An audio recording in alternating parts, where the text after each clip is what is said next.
Welcome to Love Lies Chronicles. Support the channel by liking, commenting, and subscribing. I promise even more interesting stories. It started with a sentence. Not a fight. Not a lie. Not a betrayal in the traditional sense. Just a single sentence spoken when she thought I wasn't listening. Saturday morning had come in quietly, as it usually did. The kind where you don't look at the clock for a while and time just softens at the edges. I got up early because sleep hadn't come easy. Lately, it never did. I told myself I'd run out for coffee, maybe bring back something warm for her. Something simple. Stupid, maybe. But that's what you do when you still care, even if you're not sure why anymore. I remember everything about that morning. The way my keys sounded too loud on the counter. The way the driveway looked damp from dew. I even remember the exact playlist that started on my drive, an old Ben Folds song that used to make her cry back when she still cried. The cafe was empty. I was in and out in 10 minutes. I grabbed her favorite too, even though I hadn't seen her drink more than a few sips in weeks. I was halfway home when I thought, you should take the long way. But I didn't. I turned down our street like a fool walking straight back into something I didn't know was already over. I let myself in quietly. Not sneaky, just considerate. The house was calm. Then I heard her voice. She was in the kitchen with her best friend, Lauren. I know that voice like I know my own heartbeat, measured, soft, just loud enough to be heard when she wanted to be, and just low enough to disappear when she didn't. I stopped in the hallway. Not because I was trying to listen, but because something in her tone froze me where I stood. I don't even like hugging him anymore. Just like that. Flat. Matter of fact. It wasn't what she said, it was how. No hesitation. No sadness. Just boredom. Like I was a worn-out couch or an old playlist that used to matter.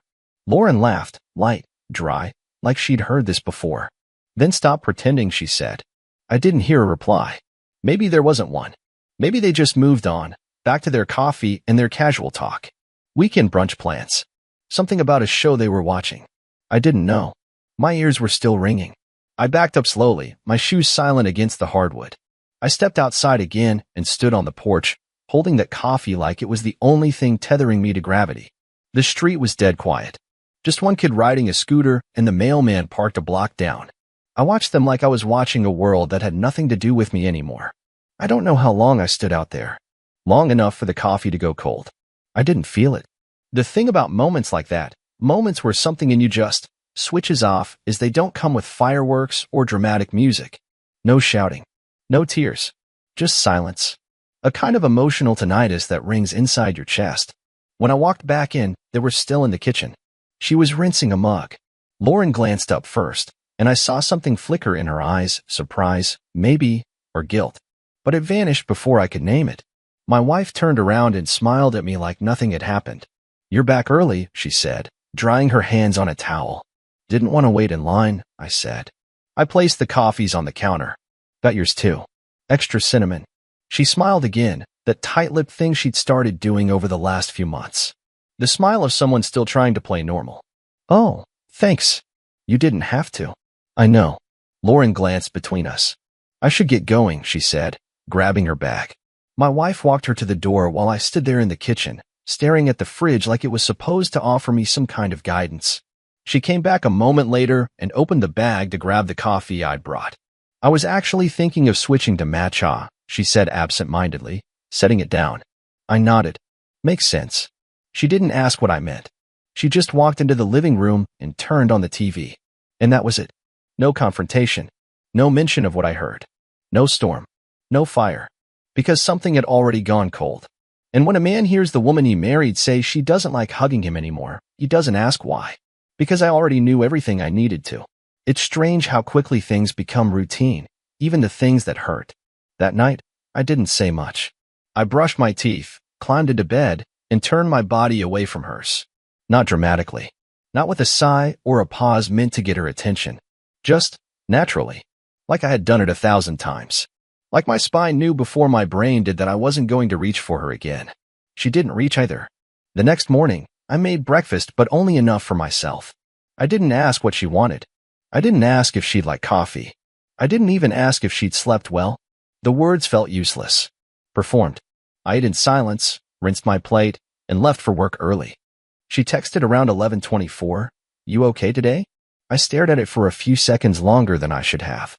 I could have replied with, "Yeah," or fine, or even why. But I didn't. I locked my phone and dropped it back on my desk. Because what could I say? You don't like hugging me anymore? You said it like you were ordering lunch.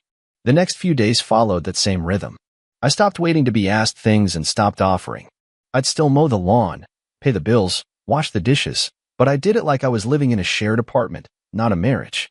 She noticed, of course. Not right away. But a few days in, she started watching me from across the room. The way you'd watch someone trying to remember something you said. Like I was malfunctioning in a way she didn't understand. Thursday night, she touched my arm in the hallway. Just a brush of her fingers, light, hesitant. I looked down at her hand, then back up at her. I didn't pull away, but I didn't lean in either. I let her hand fall on its own. You've been quiet lately, she said. I've been tired, I replied. She searched my face for something, for concern, frustration, even anger. But I gave her nothing. I wasn't being cruel. I wasn't punishing her. I was just done performing the role of a man still wanted. That weekend, she asked if I wanted to watch a movie. I told her I had work to catch up on, which wasn't entirely a lie. I just didn't want to sit next to her pretending the air between us didn't feel like fogged glass. Sunday morning, I noticed the difference in the way she kissed me. It had become a transaction, a brief press of lips near the corner of my mouth, a physical obligation wrapped in habit. And now, with distance growing between us, she tried to make the gestures more intentional. But they landed wrong. She hugged me in the kitchen while my hands were still wet from the sink. Her arms draped over my shoulders, tentative, like she was checking if I would recoil. I didn't, but I also didn't return the hug. She pulled back and looked at me, eyes narrowing slightly. Are you mad at me? No. Then what's going on? I shrugged. Nothing. Because it feels like something. I turned back to the dishes. I'm just tired. Work's been a lot lately. That was my new armor. Tired. An emotionless shield with no seams for argument. What could she say? No, you're not? She stood there for another moment, like she was considering pushing the issue. But she didn't. Instead, she walked away with that frustrated little exhale she used to reserve for traffic jams and rude cashiers. That night, I lay in bed and thought about how quiet the room felt. No sound machine, no music. Just the occasional shift of blankets, the ceiling fan whirring overhead, and the ticking of her phone charging beside her. She turned over once, tried to tuck herself closer to me. Her hand rested lightly on my arm. I didn't move, but I didn't give her anything either. A minute later, she rolled away, and I closed my eyes. Not to sleep, but to let the silence between us grow until it had a life of its own. It wasn't anger. It wasn't revenge. It was survival. Because once you hear your wife say she doesn't like hugging you anymore, you stop trying to be held. You start learning to live in the cold. A week passed. It's remarkable how silence can build tension faster than shouting ever could. I wasn't angry. I wasn't ignoring her to get a reaction. I just stopped performing. I was living, working, paying bills, functioning like any ordinary man, but inside, I was gone. She noticed, and not in the way people notice someone's had a bad day. No, this was different. I can see it in the way she started to study me, subtle at first, like watching me out of the corner of her eye when I left a room, lingering longer than necessary by the doorway when I was on the phone. Then came the questions. So, where'd you go after work? Just grabbed a bite. By yourself. I nodded. Didn't elaborate. She tried to play it off. Just wondering. You don't usually eat out on Wednesdays. I didn't bother correcting her. I used to. Not anymore. By Friday, the question sharpened. Why'd you change your shirt before dinner last night? Because it smelled like coffee. You never cared before. I didn't respond. That night, while brushing my teeth, I caught her watching me in the mirror. She was standing in the hallway with her arms crossed. I met her eyes, expecting her to walk away. She didn't. Are you seeing someone? The toothpaste froze on my tongue. I turned, still holding the brush, and said nothing. She folded her arms tighter. Because something's going on, and you won't talk to me. I rinsed my mouth, wiped my face. Why would you think that? You've been different. Different how? She hesitated. Cold. Distant.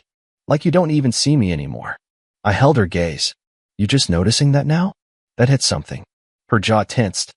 Is that supposed to mean something? I walked past her, calm and steady. You should trust your gut. I left it there. And that one sentence shook her more than any denial would have. Over the next few days, she started to spiral. She began checking my pockets, asking about my texts, leaning over to glance at my laptop when I was working. I let her. I didn't hide anything. But I didn't reassure her either. That's the thing people don't realize. When someone's built a lie in their head, evidence doesn't matter. Silence does more damage than proof ever could. On Sunday, I stayed out longer than usual. I didn't tell her where I went. I didn't answer her texts. When I got home, she was waiting in the living room, pacing like she'd memorized the floorboards. "Where were you?" she asked, not angry or anxious. "Out." "With who?" "No one." "Don't lie to me." I sat down, slipped off my shoes. "I didn't." She stepped closer, voice rising. "You think I'm stupid?" "No," I said. "I think you're scared." That silenced her. She blinked once, like I'd slapped her with air. She sat down across from me, suddenly still. "Why are you doing this?" "I'm not doing anything." "You're punishing me." I met her eyes. "For what?" She opened her mouth, then closed it. She didn't have an answer. At least not one she wanted to say out loud. She stood again, arms crossed like a child trying to protect herself from a chill that came from inside. "I don't understand what's happening to us." I almost laughed. Instead, I leaned back into the couch and said, "Neither do I." And I meant it. Because I hadn't planned this. I hadn't wanted this. But the moment I heard her say she didn't want to hug me anymore, I knew I couldn't be the one to fight for warmth she no longer wanted to give. So now she watched me with suspicion while I walked through our life with indifference. And the irony? She was accusing me of doing the very thing she'd already done. She stopped asking questions after that night. But not because she stopped caring. No, now she was just watching. Waiting. Studying every move I made like I was a puzzle she couldn't solve. I had stopped explaining myself, and she couldn't handle the blank spaces. She needed answers, and I gave her none. That was my revenge. Not screaming. Not accusing. Just starving the story she wanted to tell. It would have been easier if I could have hated her. If she'd screamed or hit me or confessed. But she didn't. She just kept pretending, like maybe if she smiled a little harder or made enough of my favorite dinners, I'd magically forget the sentence she thought I hadn't heard. But I did. And because I remembered, I started noticing things I'd ignored before. Her phone, once always left charging in the kitchen, now followed her room to room. Her notifications, once popping up casually on the lock screen, now silenced and hidden. The soft smile that used to appear when reading a message now paired with her back turned, or her hand over the screen. So I started paying attention. I didn't break into anything. I didn't go through her phone or read her emails. That wasn't my style. Instead, I checked our shared bank logins. 2 Uber charges. Midday. Same destination downtown. A hotel with one of those trendy rooftop bars. I checked the calendar on the fridge. Those were her networking brunches. Next came the spa charge. $230 for a deluxe couples massage. Her birthday had passed. Our anniversary was still months away. She hadn't said a word about it. Then I saw the photos. It was late. She'd fallen asleep on the couch with her phone unlocked beside her. I didn't plan to look. I swear I didn't. But when I lifted it to put it on the charger, the gallery app was open. The photo hit me like a glass of cold water to the face. Her, in the mirror. A bathroom I didn't recognize. Black lingerie I'd never seen. Her phone partially visible in the reflection, aimed carefully, intentionally. The next photo, a shirtless man's hand on her hip. Not mine. His ring finger bare. I didn't scroll further. I didn't need to. I sat there for a long time staring at that screen, and what I felt wasn't rage. It wasn't even heartbreak. It was confirmation. And then came the part that burned. There was a group photo, taken on a balcony. 3 faces, blurry but clear enough. Her, him, and Lauren, her best friend. The same one who laughed that morning in the kitchen. The same one who had sat in our living room dozens of times, called me big guy, sent my wife memes at midnight, and smirked whenever we were affectionate. Lauren had taken the picture. Worse, she had probably arranged the whole thing. A part of me wanted to confront her first. Ask her how long she'd been playing both sides. Ask if it was jealousy or boredom or just cruelty that made her help my wife cheat. But I didn't. Because it didn't matter. All that mattered now was how I left. I backed out of the gallery, set the phone down gently, and walked upstairs. She didn't stir. Her face was slack, peaceful. I watched her sleep for a moment, not out of love, but curiosity. Who are you? Who have you been this whole time? I packed a small overnight bag. Just enough to be gone without explanation. I left my phone on the counter, took the spare key off my ring and set it next to her water glass. Then I left. No note. No questions. Just absence. And for once, I didn't look back. I was gone for 2 nights. No messages. No calls. No explanations. Just silence. I stayed at a hotel on the edge of town, nothing fancy. Just clean sheets, peace, and a locked door that no one but me had a key to. I didn't spend the time drinking or pacing. I just existed. Ate meals alone. Took long showers. Watched bad television. Slept like a man whose chest finally didn't ache. The phone at the front desk started ringing by the second morning. Then my parents. Then a few friends. I ignored them all. She hadn't called my work yet, at least not that I knew. But she would. I'd made sure to warn my boss the week before that I'd need a personal day or two. Just family stuff, I told him. He nodded. He didn't need to know more. On the third day, I returned home. I walked in just after sunset. The lights were on. Every single one. The living room was scattered with clothes, papers, 2 wine glasses, both empty. It looked like someone had torn through it looking for a bomb they couldn't find. She was on the couch, knees tucked under her, hands trembling around her phone. When she saw me, her face crumpled. "Where were you?" she asked, standing up so fast her glass nearly tipped over. I needed air. I thought you were hurt. Or dead. You didn't answer anyone. I walked past her, grabbed the mail from the counter. "Is this about us?" she asked. I didn't answer. "Because if it is, we need to talk. I know something's wrong, I just don't know what. You won't let me in. You've been shutting me out for weeks." Still, I said nothing. She stepped in front of me, her voice higher now, urgent. "Did I do something? Is there someone else?" I looked at her for the first time. And quietly, I said, "I heard what you said in the kitchen." Her mouth opened, closed. Her face went blank, then red, then pale. "What?" she whispered. "Saturday morning. Lauren was here. You were drinking coffee. You said you didn't like hugging me anymore." She staggered back like I'd struck her. You heard that?" I nodded. "That's what this has all been about?" "That." I tilted my head. It was enough. Her voice cracked. "It was a joke. I didn't mean it like that." "No. You meant it exactly like that. You just didn't think I'd hear." She sat down hard on the edge of the couch. I didn't sit with her. I walked into the bedroom and grabbed the folder I'd prepared. Copies of what I'd found. Just a few screenshots. A printout of the hotel charge. A blurry but clear enough photo. I placed it on the coffee table. She stared at it without touching it. Her breathing got shallow. "You went through my phone," she said. "No. You left it open." Her hands trembled as she reached for the folder, but she didn't open it. She didn't need to. "You planned this?" she asked. The bag. The silence. The timing. I nodded. "Why didn't you yell? Why didn't you fight with me?" I gave her the truth, because I stopped needing anything from you. She started crying. Quiet, soft sobs. She looked small. Wounded. But I didn't feel sympathy. Not anymore. Not when the only reason she was crying was because the game was over. As I turned to leave, my phone buzzed in my pocket. I checked it once I was outside. A message from Lauren. "You don't have to blow this all up. She still loves you. She just made a mistake." I stared at the screen, unreadable. Then I typed my reply. "You're the reason she did." I blocked the number. 3 weeks later, I filed the papers. She didn't fight. She cried, said she was confused, that she'd lost herself. Maybe she had. But it wasn't my job to help her find her way back. Lauren tried to message me again through another number. This time, I didn't even read it. She wasn't just a bystander, she was a co-author. I never said another word to either of them. There was no dramatic ending. No screaming. No court battles. Just the steady unraveling of a lie too thin to last. In the end, she was right about one thing. She didn't want to hug me anymore. So I made sure she'd never get the chance to try.